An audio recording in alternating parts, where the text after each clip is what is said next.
एक ही समझ लीजिए, एक ही रुपए के दो हिस्से हैं, एक साइड में गणेश है, दूसरे साइड में क्राइस्ट है। अब क्या होता है कि जब कोई भी चीज आप देखते हैं तो आपकी अगर आंख भी बंद हो तो भी हवा में से या कहीं से भी इस जगह में वो चीज घुस जाती है अंदर में। कोई सा भी विचार बाहर से आता है वो यहाँ घुस जाता है, कोई से भी वाइब्रेशन है वो यहाँ घुस जाते हैं। सब चीज, ये चीज बहुत रिसेप्टिव होती है। जैसे आप समझ लीजिए कोई भूत आदमी है, अपने को बड़ा भारी स्वामी जी, गुरु जी या भगवान जी बन के बैठे, आप गए और उसके सामने अपना आपने सर टिका दी, फौरन उसके भूत घुस गए यहाँ से, इसमें से घुस जाते हैं, इसके अंदर से। और इसीलिए हम लोग सिंदूर लगाते हैं। लेकिन सिंदूर लगाना आजकल आउट ऑफ फैशन हो गया।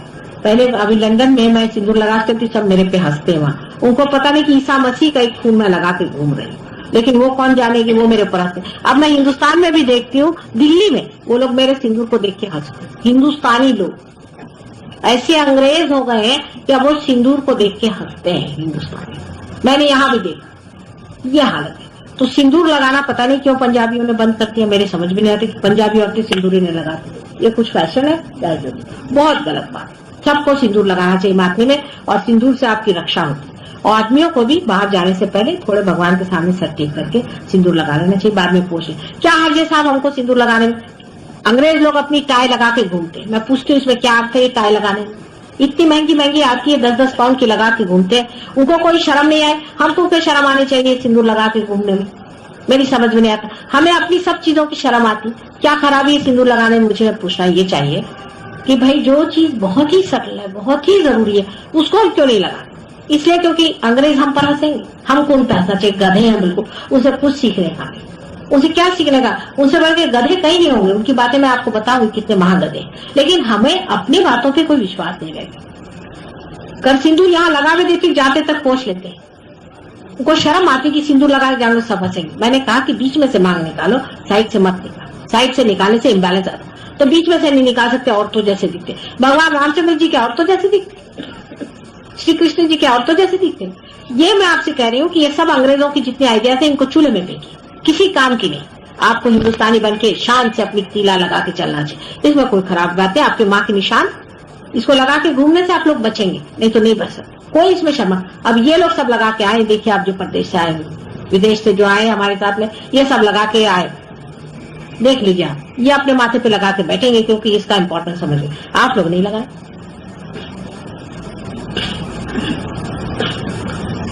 अब रही वैधव्य की बात, उसमें लोग नहीं लगाते, विधवा हो गए। मैंने कहा ये भी कंस ने निकाला कि विधवा को नहीं लगाना, इसका शास्त्रार्थ कहा मुझे बताए कि विधवा को नहीं लगाना, इसका वैधव्य से और उससे कोई संबंध ही नहीं।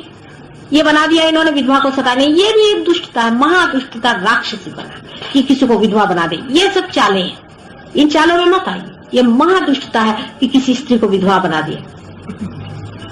बहुत बदतमीज लोग हैं, कहते हैं कि औरत जो है विधवा होती और आदमी नहीं होता विधवा। क्यों नहीं होता, सब आदमी भी होना चाहिए। औरत के साथ इतनी जाति इस देश में हो, उसका फल इनको भोगना ही पड़ेगा। भोग रहे हैं हम लोग, उसी के फल भोग रहे हैं। हमने सीता जी का अपमान किया, उसके फल भोग रहे हैं, गरीबी भोग रहे हैं। हम अपने यहाँ विधवाएं बना रहते हैं, उनको सताते रहते हैं, फिर वो विधवा में से एक राक्षसी बन के तैयार होती। जब वो सास होती तो बहू की जान ले लेती। वो ये भी नहीं पसंद करती कि बहू और लड़के का ठीक है, वो चाहती कि इन दोनों में बिगड़ हो जाए। यहाँ तक उसके मन में विचार चलते रहता कि किस तरह से ये भी विधवा हो जाए तो मुझे आनंद हो जाए, क्योंकि उसको इतना छला जाता है, जिसको इतना सताया जाएगा वो क्या प्यार बांटेगी। कोई विधवा हो जाता है तो उल्टे उसके साथ कितनी रहमदिली करनी चाहिए, उसके साथ कितना अच्छा बर्ताव करना चाहिए। अब ये वैधव्य का तरीका बनाया किसने, इन ब्राह्मणों ने, क्योंकि फिर वे ये विधवा मंदिरों में जाए, फिर वहां से इनको प्रोस्टिट्यूट बनाए। हुआ है कि नहीं हुआ बताइए। काशी विश्वेश्वर में कितने लोग, कितनी विधवाओं को इन्होंने प्रोस्टिट्यूट बनाया। प्रोस्टिट्यूट बनाने के बाद में विधवा नहीं रह जाती, फिर वो स्वच्छ हो जाती, फिर सब ये जा सकते वहां पे ब्राह्मण लोग। वैधव्य वगैरह का कोई अर्थ नहीं। कम से कम मेरे सामने कोई विधवा नहीं बच सकता, क्योंकि अगर मैं माँ हूं तो माँ नहीं बर्दाश्त करती। इसलिए अगर कोई मुझे विधवा कहता तो उसी वक्त उसको सिंदूर लगाती हूँ, और उसी वक्त उसको मैं कहती हूँ लगा के देखो, तभी वाइब्रेशन शुरू होते हैं। इसलिए वैधव्य और आदि ये सब नॉनसेंसिकल चीजें हमारे देश में से जानी चाहिए। ये सब जो हम लोगों ने अत्याचार धन के नाम पे आज पर किए हैं वो सब जाने चाहिए, और उसके प्रति हमें जागरूक होना चाहिए और समझना चाहिए कि ये धर्म नहीं हो सकता। जिस धर्म में किसी के साथ भी अत्याचार हो सकता है वो धर्म हो ही नहीं। एक शिवाजी का किस्सा, शायद इतनी लंबी बात नहीं पता हो, लेकिन है ऐसा। एक बार शिवाजी जा रहे थे, छोटे से थे 8 साल के, उनके दिमाग में भरा गया कि गाय को नहीं मारना चाहिए, गाय को ये नहीं करना चाहिए, तो कसाई गाय को मारा, तो उन्होंने जाकर कसाई का हाथ काट दिया, तो उनकी तलवार गिर गई, मतलब जिससे काट रहे थे, लेकिन उनका हाथ टूट गया, वो उसी पे उनका पेट का कमा रहे।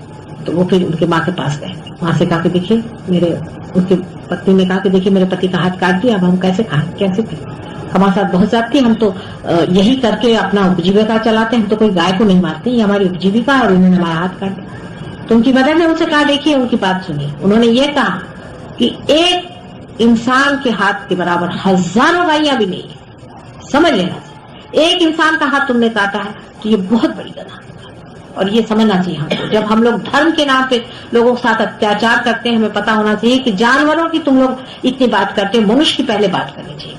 मनुष्य बहुत ऊंची चीज है, अनेक जानवर बनने के बाद एक ही गाय सुरभि हो गई, वो छोड़िए, और गाय अपने घर में बनती है, उसको हम लोग माँ जैसे मानते हैं, उसको नहीं मार सकते, वो बात छोड़ो, लेकिन गाय से मनुष्य ऊंचा नहीं है, ये बात कहना बहुत गलत।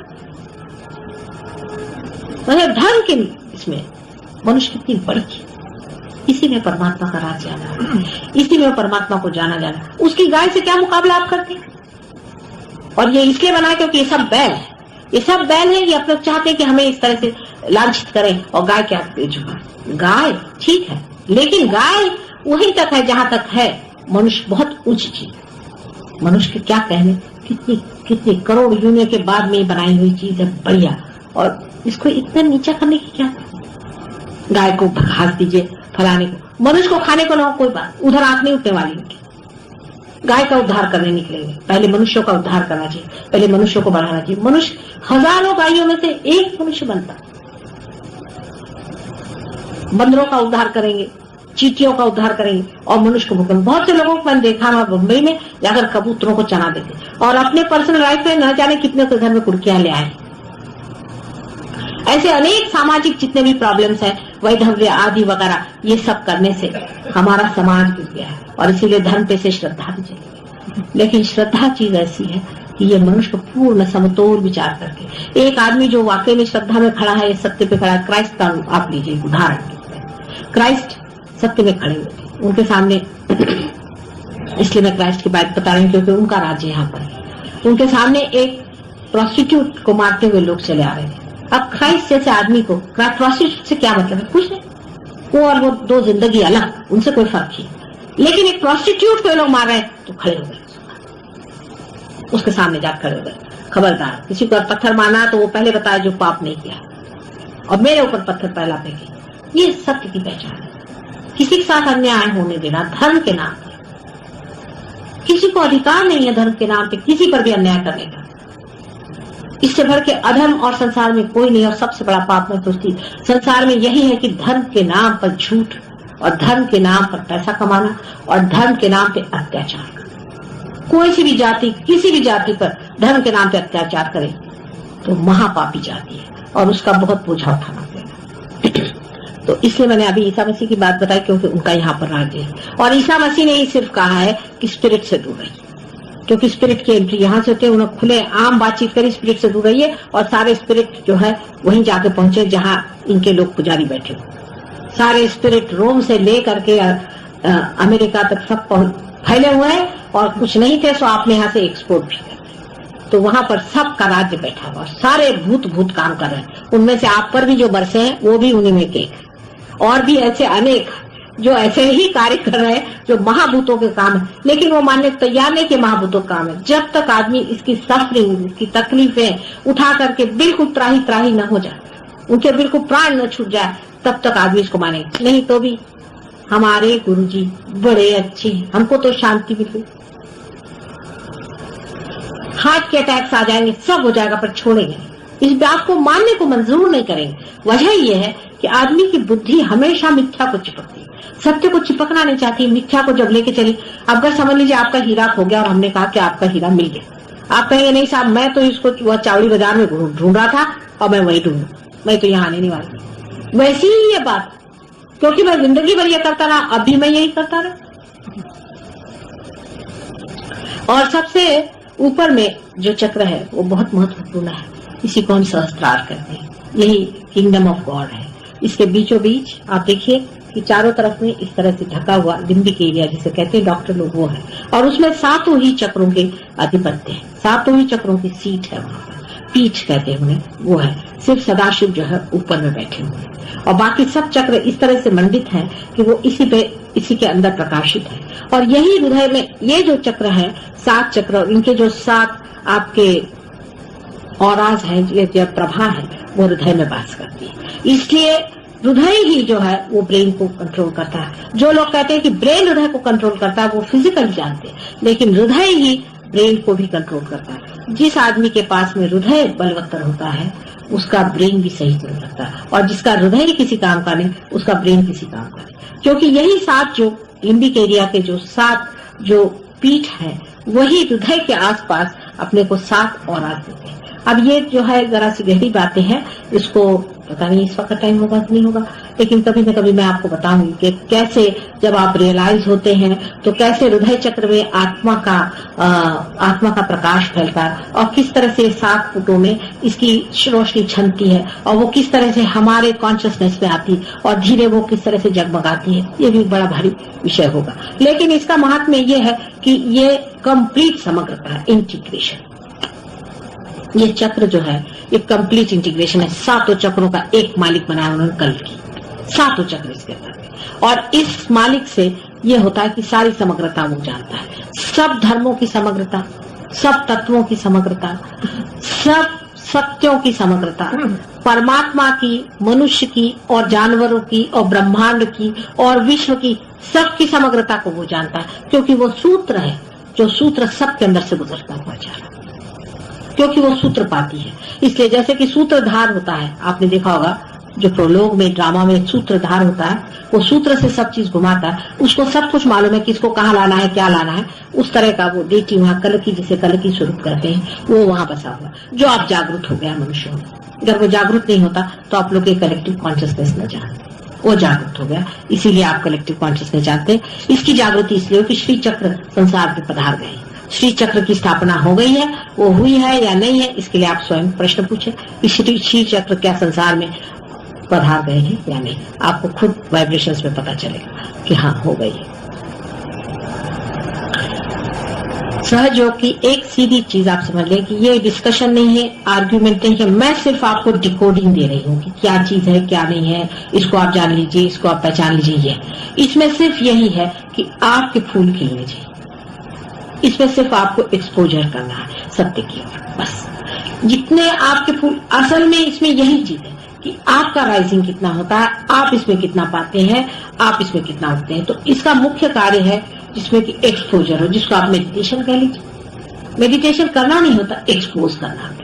धीरे धीरे एक्सपोज वही आदमी हो सकता है जो अपने को पूरी तरह से कहता जाए ये नहीं ये नहीं ये नहीं, जो विचार आए उससे कहे ये नहीं, या नेति नेति वचने निगमो होचुस, ये नहीं ये नहीं ये नहीं, और उसके बाद में एक्सपोज करता जाए अपने पूरी तरह से, कोई चीज एक्सेप्ट न करता जाए। धीरे धीरे वो देखता है उसके अंदर ये चीज बहना शुरू, अंत में उसके कमल खिलते हैं। अब हमारे यहाँ बहुत ऊंचे हुए लोग हैं, आप यहाँ आपके अंदर मौजूद है, यहाँ पर उनके इतना शायद उन्होंने पढ़ा नहीं होगा, उन्होंने इतना जाना नहीं होगा, लेकिन उनको जितना दिखाई देता है, अभी एक हमारे यहाँ उन्होंने मुझे बताया कि आपके वाइब्रेशंस माता जी इसमें से भी जाते हैं, इतना बताते साथ मैं इसको इस्तेमाल करने लगी, इसमें से ये तो बड़ी भारी चीज हो गई, इसके अंदर से मेरे वाइब्रेशंस जाते, बड़ी भारी बात हो गई। अब मैं अपनी उंगलियों से इसमें से वाइब्रेशंस ले सकती हूँ, अगर मेरा साउंड भी ना हो तो भी अगर वाइब्रेशंस आते तो और भी इससे बड़ी बात, क्योंकि इसमें भी साउंड है ना, मेरे वाइब्रेशंस में माइक्रो साउंड है, तो माइक्रो साउंड इसमें से जाता है और वो आप तक पहुंच सकता है, आपके मैं चक्र इस पे बैठ के छुड़ा सकता हूँ। किसी ने मुझे बताया माता जी आप पहले शुरू में आपके फोटो से ही वाइब्रेशंस आते, और उसी वक्त मैंने कहा ये तो और भी बड़ी बड़ी बात हो कि मेरे वाइब्रेशंस का फोटो से ही आ रहा है, तो फोटो ही को इस्तेमाल कर लो, क्योंकि अभी तक कोई ऐसे ऑथेंटिक फोटोग्राफी नहीं, सब जो कुछ भी बनाया इमेजिनेशन से बना। स्वयंभू कुछ है चीजें, स्वयंभू जो है वो सही है, लेकिन स्वयंभू पर भी ये सब दुष्ट लोग जाकर के उस पर भी कुछ चढ़ा देते। तो जब मेरे फोटो से वाइब्रेशन आ रहे हैं, ये किसी और ने मुझे बताया, मतलब सहयोगी ने, जो कि काफी पहुंचे, वो सब और देख सकते हैं, वो मेरे रूप देख सकते हैं, सब कुछ हो सकता है, सब नहीं देख सकते, लेकिन जो देखते हैं वो देखते हैं, और वो काफी ऊंचे हैं, क्योंकि उनसे आप बातें करें तो आपको पता चलेगा कि वो बिल्कुल संत है, इसमें समझ गए।